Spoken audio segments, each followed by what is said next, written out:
Hello कायनातीज, आप जरा सोचें, दोपहर का वक्त हो, सूरज निकला हुआ, कोई बादल नहीं, मगर आहिस्ता आहिस्ता करके सूरज की रोशनी कम होना शुरू हो जाए और फिर बिल्कुल अंधेरा, सिर्फ कुछ मिनटों के लिए। और जब वो अंधेरा हो तो आपको नजर आए दिन के वक्त सितारे भी, और ये जो कुछ कीड़े होते हैं जिनकी आवाज, जो क्रिकेट्स हैं, रात के वक्त आती है, अचानक से उनकी आवाज भी आना शुरू हो जाए दोपहर को। और अगर आप ऊपर की तरफ देखें तो जो सूरज का दायरा है उसके बाहर आपको कुछ ऐसी रोशनी नजर आए जो आमतौर पर कभी नजर नहीं आती। ये तमाम चीजें हैं सूरज ग्रहण की या सोलर इक्लिप्स की, और ये टोटल इक्लिप्स की मैं बात कर रहा हूं। और इस जबरदस्त किस्म की चीज के अलावा इसकी एक और खास बात भी है। कुछ साइंस की दरियाफ्तें हैं जो इसी सोलर इक्लिप्स की वजह से हुई। यह है कायनाती गपशप और मैं हूं सलमान हमीद।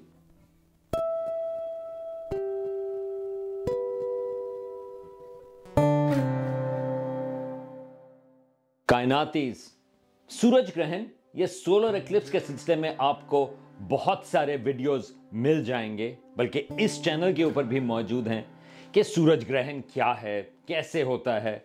बेसिकली चांद जो है वो सूरज और जमीन के बीच में आ जाता है और वो सूरज को ब्लॉक कर देता है कुछ मिनटों के लिए। अब इस सिलसिले में आपको थोड़ी सी मोहतात भी होना पड़ता है कि जब पूरी तरह से सूरज ब्लॉक ना हो, जब वो पार्शियल इक्लिप्स होता है, उस वक्त आप बगैर सोलर ग्लासेस के सूरज की तरफ ना देखें। तो ये वार्निंग की भी जरूरत है कि अगर आप सोलर इक्लिप्स को देख रहे हैं और पार्शियल है तो आपके पास सोलर ग्लासेस का होना जरूरी है, वरना आपकी आंखें डैमेज हो जाएंगी। और मैं थोड़ा सा एक कंफ्यूजन भी क्लियर कर दूं। लोग समझते हैं कि चांद ग्रहण, ल्यूनर इक्लिप्स जो है उसकी तरफ भी देखने की जरूरत नहीं। चांद ग्रहण आप हंसी खुशी आप बगैर ग्लासेस के देखें, लेकिन सूरज ग्रहण जो है उसके लिए ये आपको सोलर ग्लासेस की जरूरत है। लेकिन चंद मिनटों के लिए, जब पूरी टोटलिटी हो, यानी कि टोटल इक्लिप्स हो, उस वक्त आप बगैर ग्लासेस के कुछ मिनटों के लिए आप देख सकते हैं, और वो बहुत ही जबरदस्त सीन होता है। तो इस वीडियो में मैं जो बेसिक्स है इसके सिलसिले में बात नहीं करूंगा, बल्कि मैं बात करूंगा कि ये जो सोलर इक्लिप्स है उसकी वजह से साइंस को क्या फायदा हुआ है। अब जमीन की तारीख में अरबों सालों से ये जो चांद है वो सूरज को ब्लॉक करता आया है, मगर ज्यादातर जो तारीख है इसमें जो जानदार मौजूद थे उन्होंने ज्यादा नोटिस नहीं किया होगा, और उनके जहन में तो होगा कि यार अचानक से ये अंधेरा क्यों हो गया। लेकिन कुछ हजारों या कुछ लाखों सालों में से इंसान जो हैं वो भी सोचते आए हैं कि यार ये ऊपर आसमान पर हो क्या रहा है। और ये वाकई बड़ा जबरदस्त किस्म का फिनोमेना होता है, खासतौर से टोटल सोलर इक्लिप्स। अगर आपको मौका मिले टोटल सोलर इक्लिप्स देखने का, तो आप बिल्कुल कोशिश करें कि देखें कि अचानक से दिन के वक्त सितारे कैसे नमूदार हो जाते हैं कुछ मिनटों के लिए, किस तरह से हवा जो है वो कुछ मिनटों के लिए थोड़ी सी ठंडी हो जाती है, और सूरज के गिर्द एक अचानक से जो एक हेलो सा होता है जिसको कोरोना कहते हैं, वो नजर आना शुरू हो जाता है। अब ये लाहौर एस्ट्रोनॉमिकल सोसाइटी, उन्होंने भी, ये मेरा ख्याल है ये लेट 90s की बात थी, सोलर इक्लिप्स जो है वो उन्होंने पाकिस्तान में देखा था, और उसके बाद उन्होंने उसकी जो एक तस्वीर वहां से ली लाहौर से, वो उन्होंने इस मग्गे के ऊपर भी डाल दी। और अब ये मैं इसमें इसी सूरज ग्रहण के मग्गे में मुझे ज़रा कॉफ़ी पीने का भी ज़रा थोड़ा सा मज़ा आता है। मैंने भी 2017 में अमेरिका में यहाँ पर एक सोलर इक्लिप्स देखा था। ये छोटा सा आपको क्लिप नज़र आएगा जो मैंने उस वक्त लिया था कि किस तरीके से जब वो सूरज ग्रहण हुआ और उसके बाद जब वहाँ से दोबारा से रोशनी आना शुरू हुई, तो वो ट्रांजिशन कैसी थी। अब इस साल 8 अप्रैल को एक और टोटल सोलर इक्लिप्स है जो अमेरिका में नजर आ रहा है। मुझे कोशिश तो है कि मैं जाकर देखूं डैलस टेक्सास में, क्योंकि ख्याल ये था जब मैंने प्लान बनाया था कुछ महीनों पहले कि शायद वहाँ पर बादल कम हो, लेकिन अब लगता यह है कि शायद वहाँ पर बादल हों तो मैं किसी और जगह जाऊँ। ये जहाँ पर मैं रहता हूँ मैसाचुसेट्स में, उसके करीब वर्मॉन्ट है, शायद वहाँ पर बादल कम हो। लेकिन ये भी एक इंटरेस्टिंग चीज़ है कि आप जितना प्लान कर लें सोलर इक्लिप्स के बारे में, लेकिन अगर बादल आए तो फिर क्या करें।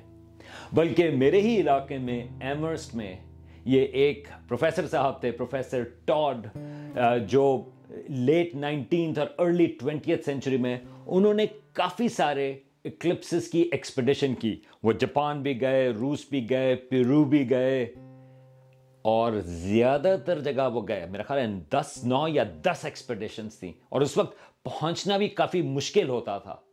लेकिन ज़्यादातर एक्सपेडिशंस जो हैं वो बादलों में ख़त्म हो गई। तो बल्कि उनके इंतकाल के बाद एक एस्ट्रोनॉमर थे, उन्होंने यही कहा जब वो याद कर रहे थे इनको कि ओ professor Todd of cloudy eclipses. तो ये भी हो सकता है एक लिहाज से एस्ट्रोनॉमी जो है वो थोड़ी सी क्रूअल चीज़ है, क्योंकि आप प्लान कर लें लेकिन अगर बादल हों तो फिर क्या करें। अब जैसा कि आप सोच सकते हैं, इंसान जो हैं वो इन सूरज ग्रहणों को वो नोट करते आए हैं हजारों सालों से।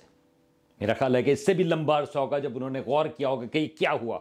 क्योंकि आप सोच सकते हैं कि किसी की बात होगी कि अगर वो कोई सूरज ग्रहण हुआ, उसके बाद किसी बादशाह की तबीयत तो खराब नहीं हो गई, या किसी कौम का जवाल तो नहीं आया। क्योंकि एक लिहाज से इंसान जो है हमेशा सोचते आए हैं कि क्या आसमान पर जो कुछ हो रहा है उससे नीचे जमीन के ऊपर, जिंदगी के ऊपर क्या असर पड़ता है। ये एक लिहाज से एस्ट्रोलॉजी की भी बात है, और ये एक प्रेडिक्टेबल चीज है, क्योंकि इतनी जबरदस्त किस्म की चीज हुई, हमारे लिए ही हुई होगी। अब जो हमारे पास सबसे पुराना इक्लिप्स का रिकॉर्ड मौजूद है वो एक सीरिया का एक पुराना शहर है उगारिट के नाम से। वो आज से तकरीबन 3500 साल से भी पहले 1375 BCE, या ये साइंसदानों की आपस में थोड़ी सी इसके बहस है, या 1223 BCE में ये एक सोलर इक्लिप्स हुआ, जिसका हमें पता है कि वहाँ पर कुछ क्ले टैबलेट्स पर उन्होंने नोट किया। और उसके बाद और भी बहुत सारे इक्लिप्सेस हैं जिसका जिक्र मुख्तलिफ लोगों ने किया। अगर आप मुगलों की बात करें इंडिया में, तो अकबर के ज़माने से अकबर ने काफ़ी ख्याल किया था लूनर इक्लिप्स, चांद ग्रहण, और सोलर इक्लिप्स, सूरज ग्रहण के सिलसिले में। और अकबर के ज़माने से बहादुर शाह जफ़र जो आखिरी मुगल बादशाह थे, उस वक्त तक जब भी सूरज ग्रहण होता था तो उनके वज़न के मुताबिक, जो बादशाह साहब हैं उनके वज़न के बराबर जो आपको खैरात दी जाती थी खाने की। तो एक लिहाज से यहाँ पर आप कह सकते हैं कि आपकी ज़रा दुआ हो कि जो आपके रूलर हैं वो ज़रा सेहतमंद हों, तो उससे ज़्यादा लोगों को खाना मिल सकेगा। मगर यहाँ पर मैं ज़रा पॉइंट आउट करना चाहता हूँ दो ख़ास इक्लिप्सेस को, जिन्होंने एक लिहाज से साइंस में हलचल पैदा कर दी थी। जो पहला इक्लिप्स है वो हुआ था 18 अगस्त 1868 या अगस्त 18, 1868 को, और वो इंडिया में भी विजिबल था। उस वक्त इंडिया जो है वो ब्रिटिश राज का हिस्सा था, ब्रिटिश राज। लेकिन इस इक्लिप्स के लिए एक फ्रेंच एस्ट्रोनॉमर जो है पियर जैनसन, वो इंडिया आए, एक जगह है गुंतूर के नाम से, वहां पर वो कुछ इंस्ट्रूमेंट्स लेके आए इस इक्लिप्स को ऑब्जर्व करने के लिए। अब इस इक्लिप्स से कुछ ही साल पहले एस्ट्रोनॉमर्स ने दरियाफ्त किया था कि वो स्पेक्ट्रोस्कोपी, वो टेक्निक जिससे आप ये जो रोशनी होती है उसको जिस तरह प्रिज्म से लेके जाएं तो लाइट डिवाइड हो जाती है, उसी टेक्नोलॉजी को आप टेलीस्कोप के पीछे भी लगा सकते हैं, और उसके जरिए आप पता लगा सकते हैं कि जो दूर दराज सितारे हैं या सूरज, वो किन एलिमेंट्स का बना हुआ है। तो अगर आप सूरज की तरफ देखना चाहेंगे तो एक अच्छे टाइम वो होगा जब सूरज ग्रहण है। तो पियर जैनसन जो है, उन्होंने ये जो सूरज ग्रहण के वक्त जो सूरज के गिर्द जो कोरोना है या जो उसके करीब की जो रोशनी है, इन्होंने उसका स्पेक्ट्रम लिया और उसमें उन्होंने दरियाफ्त किया एक एलिमेंट जो जमीन के ऊपर पहले कभी नहीं डिटेक्ट हुआ था, बल्कि इसका नाम जो है वो दिया गया हीलियम। क्योंकि ये सूरज का है तो हीलियो से हीलियम, क्योंकि ख्याल ये था शुरू में कि ये सिर्फ सूरज में पाया जाता है। अब ये एक जबरदस्त डिस्कवरी थी। वैसे मैं ये भी बताता चलूं कि एक ब्रिटिश एस्ट्रोनॉमर हैं लॉकियर के नाम से, उन्होंने इंडिपेंडेंटली इसको दरियाफ्त किया था और ये दोनों, जैनसन और लॉकियर, दोनों क्रेडिट किया जाता है कि हीलियम की दरियाफ्त के सिलसिले में। लेकिन आप जरा सोचें कि हमारी कायनात में जो एलिमेंट्स हैं, हाइड्रोजन वो सबसे अबंडेंट है। तकरीबन 75% जो कायनात का मैटर है वो हाइड्रोजन है, 24% जो है वो हीलियम है, और जो बाकी बचे कुचे जो हम सारे जिन चीज़ों के बने हुए हैं, कार्बन, नाइट्रोजन, ऑक्सीजन, आयरन वगैरह वगैरह, वो 1% से भी कम है।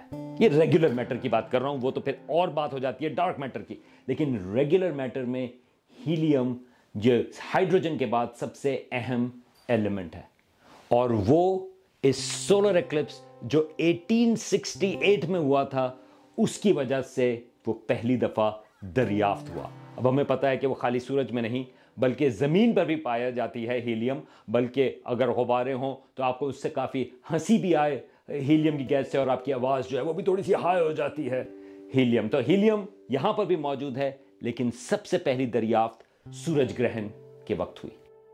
अब मेरे ख्याल में जो सबसे मशहूर सोलर एक्लिप्स या जो सूरज ग्रहण है वो 29 मई 1919 का है, मई 29, 1919।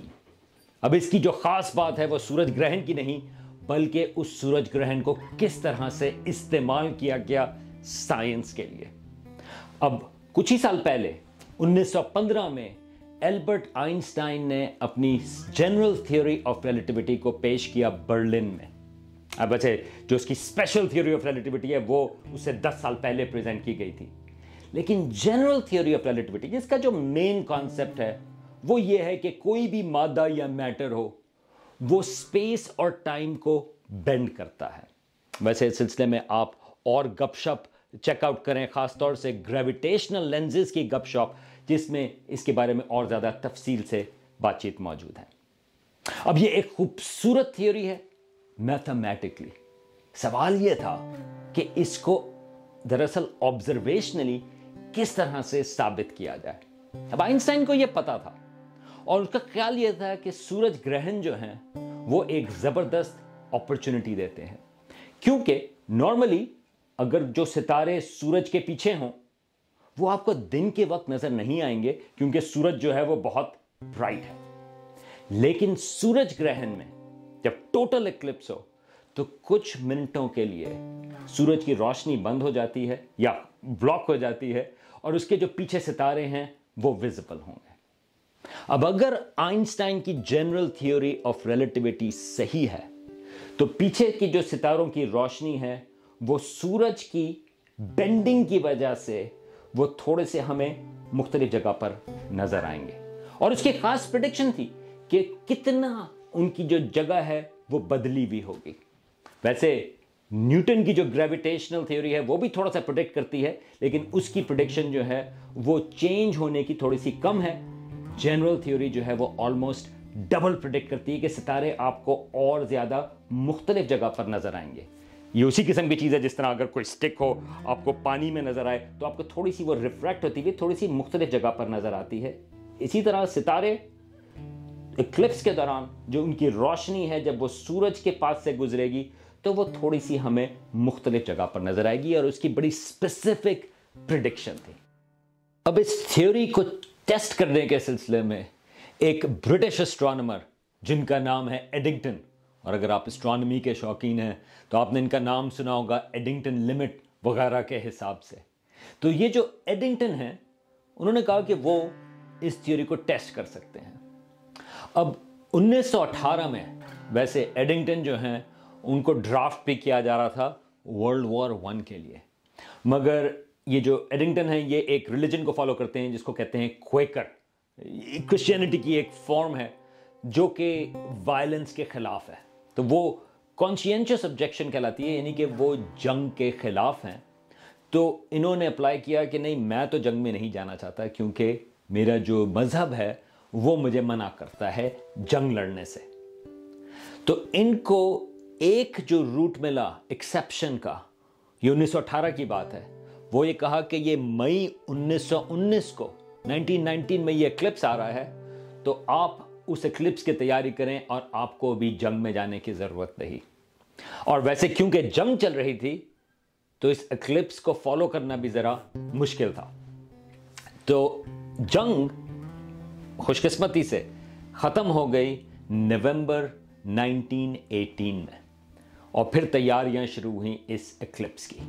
अब ये जो एक्लिप्स है इसके लिए एडिंगटन 2 जगहों की प्रिपरेशन कर रहा था। एक शहर का नाम है सोब्राल के नाम से जो कि ब्राजील में है, और दूसरी जगह थी एक ये जजीरा है प्रिंकिपी के नाम से, ये वेस्ट अफ्रीकन कोस्ट के साथ। तो एडिंगटन वेस्ट अफ्रीका की कोस्ट के साथ प्रिंकिपी के पे गए, और एक और साहब जो हैं वो सोब्राल गए। अब आप जरा सोचें, ये हम 1919 की बात कर रहे हैं कि इन साइंसदानों को ये बहुत सारा इक्विपमेंट लेके जाना पड़ा, और हवाई जहाज नहीं बल्कि पानी के जहाज़ों के साथ, और फिर वहाँ से आगे इन सारी चीज़ों को लग करके ले जाना। और फिर ख्याल करना कि उस वक्त जो कुछ मिनट हैं जिसमें वो सूरज ग्रहण होगा, उस वक्त आसमान साफ हो। तो एडिंगटन प्रिंकिपी में थे और मौसम जो है वो इतना अच्छा नहीं था, बल्कि बारिश हो रही थी इक्लिप्स से थोड़ा पहले, मगर इतना खुल गया आसमान कि वो ऑब्जर्वेशंस लेने में कामयाब हुए। सोब्राल जो ब्राजील में था वहाँ से इनको बेहतर ऑब्जर्वेशंस मिली, और फिर उसके बाद जब इन्होंने कंपेयर किया तो आइंस्टाइन की थ्योरी की ज़बरदस्त किस्म की कॉन्फर्मेशन मिली। बल्कि ये जो आप देख रहे हैं वो न्यूयॉर्क टाइम्स की हेडलाइन है जो कि ये कह रही है कि आइंस्टाइन की थ्योरी जो है एक लिहाज से वो प्रूव हो गई। अब ये ऑब्जर्वेशंस थी, ये एक्लिप्स था जिसकी वजह से आइंस्टाइन एक सुपरस्टार बन गया। खाली साइंसदान ही नहीं, बहुत अच्छा साइंसदान भी नहीं, बल्कि एक सुपरस्टार। और उसकी बहुत सारी वजूहात हैं। एक तो यह है कि ये बिल्कुल मैथमेटिकली एक अजीबो गरीब किस्म का आइडिया था कि मैटर जो है वो स्पेस को बेंड करता है, और ये कामयाब हुआ ऑब्जर्वेशंस के साथ। लेकिन इसमें एक और एलिमेंट भी था टाइमिंग्स का, क्योंकि वॉर जो है वर्ल्ड वॉर वो अभी ख़त्म हुई थी, और ये एक अच्छी मिसाल थी एक लिहाज से कि एक ब्रिटिश एस्ट्रोनॉमर ने जो एक्सपेरिमेंट्स करता है, जो ऑब्जर्वेशंस करता है, उसने एक जर्मन ऑस्ट्रियन साइंसदान की थ्योरी को प्रूव किया। तो ये एक लिहाज से साइंस के हिसाब से बहुत सारे मसले मसाइल भी होते हैं, टेक्नोलॉजी जो वॉर में इस्तेमाल होती है वगैरह, लेकिन ये जो साइंस है एक लिहाज से वो जो कहते हैं कि वो ट्रांसेंड भी करती है इस किस्म के ज़मीन के मसले मसाइल को। आसमान तो सबका है, वो किसी एक मुल्क का नहीं। अब जाने से पहले मैं ज़रा थोड़ी सी अफसोस की भी बात कर दूं। अब ये जो सूरज ग्रहण है वो अरबों सालों से होते आ रहे हैं, मगर ये जो हमारा चांद है वो हमसे आहिस्ता आहिस्ता दूर भी हो रहा है।